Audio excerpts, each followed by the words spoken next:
नमस्ते, मैं डॉक्टर कृष्णम राजू नाड़ीपति। इस गाय यात्रा में हमने जो महान कार्य किया है उस पर हमें एक बार चर्चा अवश्य करनी चाहिए। हमसे भी बड़े कई प्रमुख व्यक्ति और महान लोग हैं। गोवंश विकासक भी है। हमारे आने से पहले क्या था और अब क्या हुआ।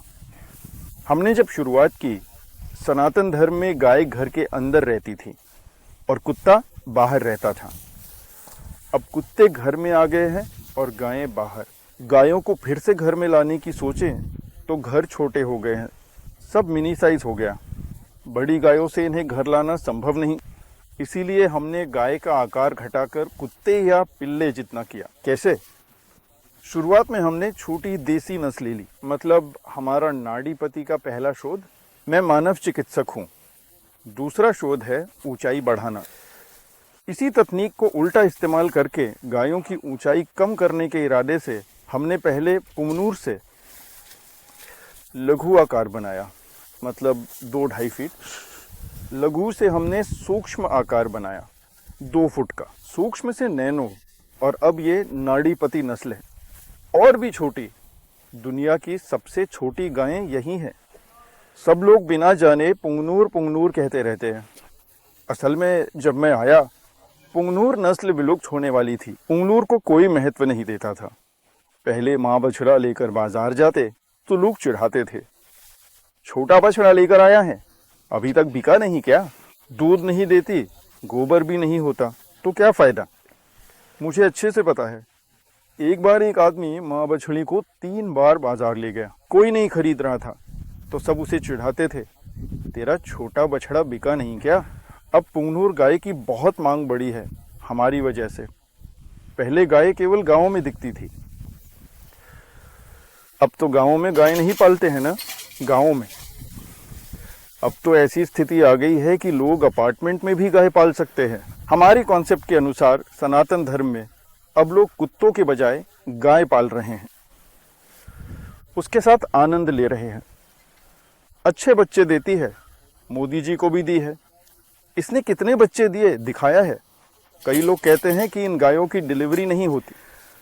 हमारी नस्ल में प्रसव की दिक्कतें मैंने कभी नहीं देखी। आप पुंगनूर की बात कर रहे हैं। पुंगनूर नस्लों में गर्भाशय बड़ा होता है। पुंगनूर गाय का गर्भाशय बड़ा होता है, पेल्विक छोटा। इनका पेल्विक गर्भाशय के हिसाब से होता है, इसलिए नॉर्मल रहता है।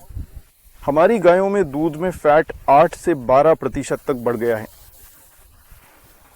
पुंगनूर गाय का जीवन 14 साल है, पर इसका 25 साल तक बढ़ गया। इसकी परिपक्वता 14 महीने, पुंगनूर की 3 साल। पुंगनूर अगर 8 बच्चे देती है तो ये 15-16 देती है, यानी इसकी अहमियत बढ़ गई है। अब गाय को खूब सम्मान मिलता है ना? गाय का मूल्य न जानकर अगर फिर से बताना है तो गाय को हमारे घर में घूमना चाहिए। जब वो घर में घूमकर हमारे साथ दोस्ती करते हुए रहेगी, तब सभी जानेंगे गाय की महानता, भारत में उसका क्या महत्व है। ये तो हमारी गायों से ही संभव है ना? अब एक उदाहरण देता हूँ। हम में से बहुत से लोग मछली खाते हैं, पर हम एक्वेरियम में पाली जाने वाली मछली को क्यों नहीं खाते? क्योंकि हम उसे सुंदरता से पालते हैं, मारने का मन नहीं होता। मान लीजिए एक मुर्गी लाए काटने खाने, घर आने पर अगर उसने बच्चों या मालिक से दोस्ती कर ली तो उसे काटेंगे नहीं। जो जीव हमारे साथ दोस्ताना है उसे मारने का मन नहीं करता। तो इसी तरह से गाय का महत्व बढ़ाने के उद्देश्य से इसका म्यूटेशन किया गया। ये इंसानों के बराबर रहे और इंसानों के साथ दोस्ताना रहे। इसी उद्देश्य से कि गाय हमारे घर में हमारे साथ रहे, हमने ये विज्ञान दिया है।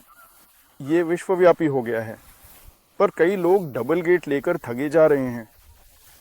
ये सोचना गलत है कि सब ऐसा ही होगा, असली डबल गेट ही खरीदें। अब मान लीजिए हम दुबई जाकर सोना खरीदा और रोड गोल्ड खरीदा, तो उसकी क्या हालत होगी? नुकसान किसका हुआ? रोड गोल्ड खरीदा, नुकसान हमारा हुआ। बहुत से लोग हमारा नाम लेकर व्यापार कर रहे हैं। डबल गेट गायों के नाम पर देसी नस्लों पुंगनूर, जर्सी आदि में मिलावट कर छोटे बछड़ों को बेच रहे हैं। एक समय था जब यहाँ कोंडामलू को पुंगनूर गाय समझ लिया जाता था। जब हम आए तो सब खत्म हो गया।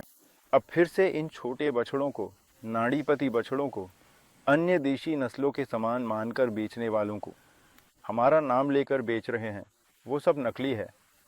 गाय का मूल्य कम न हो, इसलिए हम इस सफ़र को आगे बढ़ा रहे हैं। और बजट की बात करें तो रख रखाव भी तो करना पड़ेगा।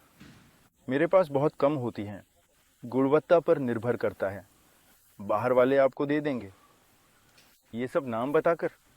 आपको चाहिए तो 50,000 से 1 लाख के अंदर ही जोड़ी मिल जाएगी। मैं इन्हें कम कीमत में लाने की कोशिश कर रहा हूँ। अभी भी दाम बहुत कम है, कीमतें बहुत कम है। इसे बिना सोचे समझे गलत नहीं समझना चाहिए। कीमतें बहुत कम है, इतनी कम पर कोई नहीं देता। और एक बात यह है कि गुणवत्ता होती है, उसका रखरखाव होता है। मैं ये कह रहा हूँ कि अब गाय का महत्व और मूल्य बहुत अधिक बढ़ गया है, क्योंकि हम YouTube पर देखते हैं कि बहुत से लोग इन्हें कैसे पालते हैं, कितने प्यार से पालते हैं। उस स्तर तक पहुँचना ही तो हमारी इच्छा है। मेरी यही इच्छा है कि गाय हमारे साथ सहजीवन बिताए। जब गाय घर में आती है तो हमारी चिंता, अवसाद और स्वास्थ्य से जुड़ी समस्याओं में भी सुधार होगा। गाय की सांस लेने से हमें बहुत फ़ायदा होता है। ये सब वैज्ञानिक तौर पर किया गया है। हमने भी इसे काउ हग नाम से ही पेश किया है। काउ हग भी हमारी ही अवधारणा है। आज दुनिया के कई देशों में, खासकर अमेरिका में, ये काउ हग वेलनेस सेंटर बहुत ज़्यादा है। तो उसके पीछे हम ही हैं, ये बात सब जानते हैं। गायों को छोटा करने वाले भी हम ही हैं। इतना छोटा आकार, नाड़ीपति पद्धति दुनिया को हमने ही दिखाई। नाड़ीपति और मेडिकल में हमने 32 तरीकों पर शोध किया है। ये ज्ञान सिर्फ मेडिकल वालों के लिए है। हमने इन गायों की ऊंचाई 4 तरह से कम की है। ये नाड़ीपति नस्ल है, और भी छोटी, मतलब 1 फुट से भी कम। अब जैसे ये है, ये परिपक्व है। ये करीब 1 साल 5 महीने की होगी। ये वयस्क है। ये देखिए, ये वयस्क है। इसकी ऊंचाई कितनी है? मेरी बालिश्त जितनी ऊंची है, यानी 1 फुट से कम। ये हमारे साथ इतनी दोस्ताना होती है। जितनी कम ऊंचाई, उतना आसान रख रखाव। आज दुनिया में अगर कोई लग्जरी आइटम है तो वो हमारी गाय ही है। ये हमारी गाय है। इसे हमारे बहुत से वीवीआईपी, हमारे कई राजनेताओं, अधिकारियों, पुलिस विभाग और फिल्म जगत के कई लोगों ने भी हमसे लिया है। कुछ लोग YouTube पर डालते हैं, कुछ नहीं। ये भी बहुत बड़ी है, हाल ही में क्रॉस हुई है। देखिए कितनी ऊंची है। ये इतनी प्यारी होती हैं कि हमारे बच्चों व हमारे साथ खेलती है। ये एक अद्भुत उत्पाद है। हमारा ये गौधन, आज दुनिया के किसी भी देश में गौधन है ही नहीं। विदेशी हमारी ही नस्लों को ब्रह्मा ब्राह्मण नस्ल बोलकर विकसित कर चुके हैं। अब हमारे पास कोई नस्लें नहीं। दुनिया ने हमारी नस्लों से कमाल कर दिया है। एक अद्भुत ओंगोल गाय कैसी हो, उन्होंने विकसित किया। हमारे पास क्रॉस नस्लें हैं, जर्सी गायों के साथ क्रॉस की हुई। अब केवल भारत में ही है और दुनिया में कहीं नहीं। हमारी नाड़ीपति नस्ल पर मुझे बहुत गर्व है, बहुत गर्व है। इसके लिए बहुत से लोग इंतज़ार कर रहे हैं, लेकिन पहले हम इसे अपने भारत में अपनी आवश्यकताओं के अनुसार पूरा करें, उसके बाद बाकी देखेंगे। इस अवसर के लिए मैं प्रकृति और इन गौ माताओं को विशेष धन्यवाद देना चाहता हूँ।